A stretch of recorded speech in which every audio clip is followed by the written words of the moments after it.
We turn now to Archbishop Timothy Broglio of the Archdiocese for the Military Services USA, which oversees more than 200 Catholic priests serving as chaplains in the United States military. Thank you so much for being here.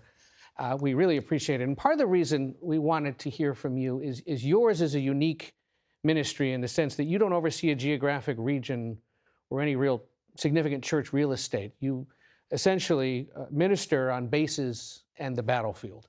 And so given ongoing operations right now in the Middle East, in the Caribbean, in other parts of the world, I'm curious, what is your spiritual guidance to a service member who comes seeking it? Well, thank you very much for the opportunity. And it varies depending on where the person is.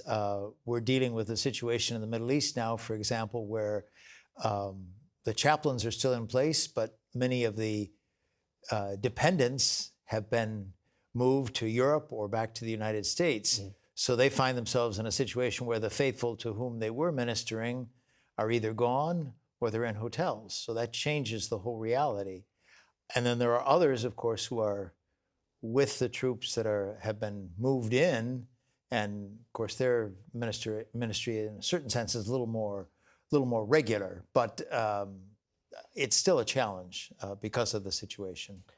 Given that you're a priest ministering to people in the military, I imagine much of your work, much of your focus is built around St. Augustine and the idea of just war, or when is war justified?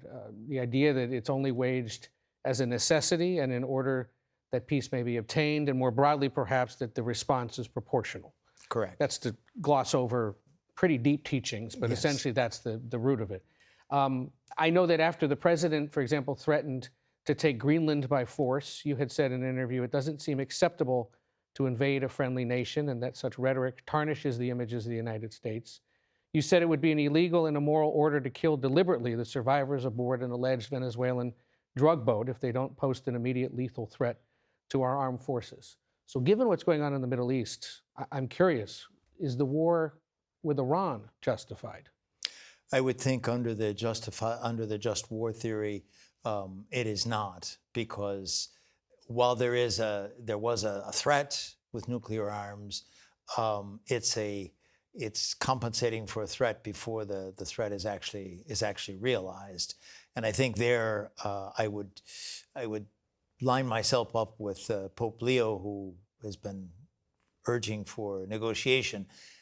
I realize also that you could say, well, with whom are you going to negotiate? And that is a problem. But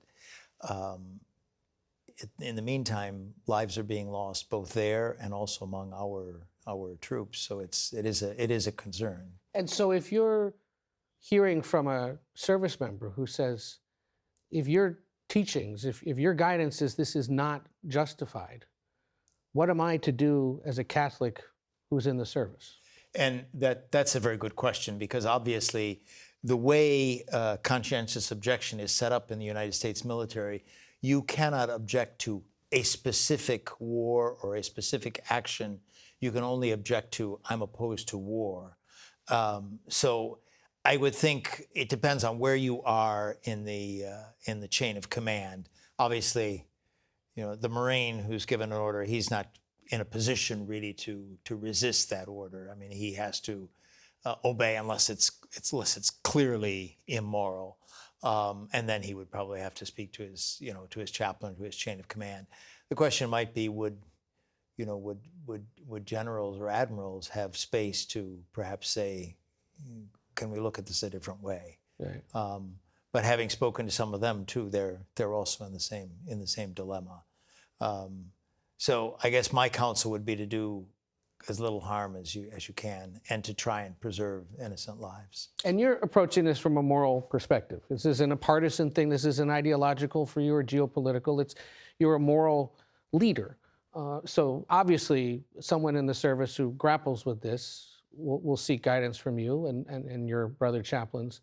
How often do they come to you talking about how to seek forgiveness, perhaps, for being part of this? That is actually something we've done a lot of work on as an archdiocese, the whole question of moral injury. So, I mean, even if you obey a legitimate command, but you have to kill someone, that's going to leave some traces in in your heart or on your soul. And so there, we've tried to provide structures and help to people in that situation, to try and help them heal from those situations. And that's not a question of making a judgment. It's just a question of healing the individual who finds himself in that, or herself in that situation. Yeah, you obviously and your brother priests are on Pentagon property, taking orders obviously through the military chain of command. There's been a lot of conversation in recent weeks, separate from the actual war itself, regarding the rhetoric of, say, the Secretary of Defense, Pete Hegseth, who openly invokes Jesus repeatedly when talking about the war with Iran especially, and has prayed openly from the Pentagon press room for blessings upon American service members. Obviously his right to pray in public and however he sees fit.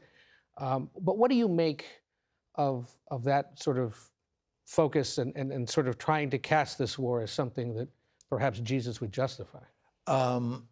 It's a little bit problematic in the sense that the Lord Jesus certainly brought a message of peace, and also I think war is always a last resort. Now, they may have information that led them to think that was the only choice they had. I'm not making a judgment about that because I really don't know. But I do think that it's hard to cast this war, as something that would be sponsored by the Lord.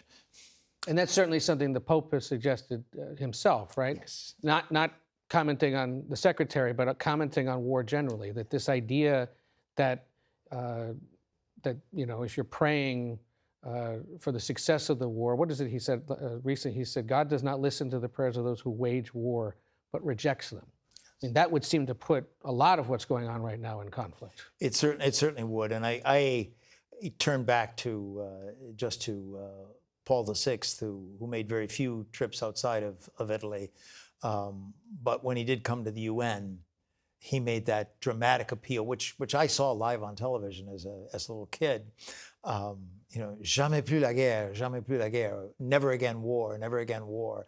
And yet, that was in 1965, I think.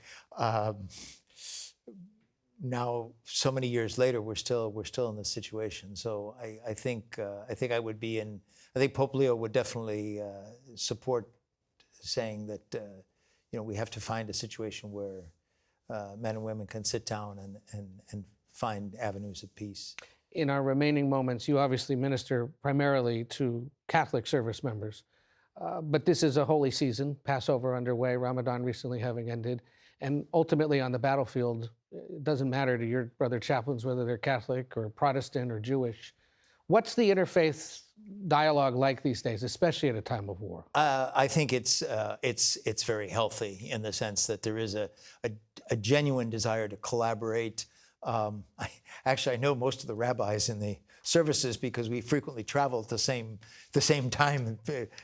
For us, Christmas and Easter; for them, Passover and Hanukkah, right. And they're fewer in number, so I certainly get to meet them. But there is a genuine spirit of collaboration, and there's a desire to facilitate the work of chaplains, and I think it's a very healthy thing. Well, thank you for being here on this Easter weekend, and thank you obviously for your service, not only to the country, but to the faith. We appreciate you spending some time with us. Thank you. Thank you very much for the opportunity.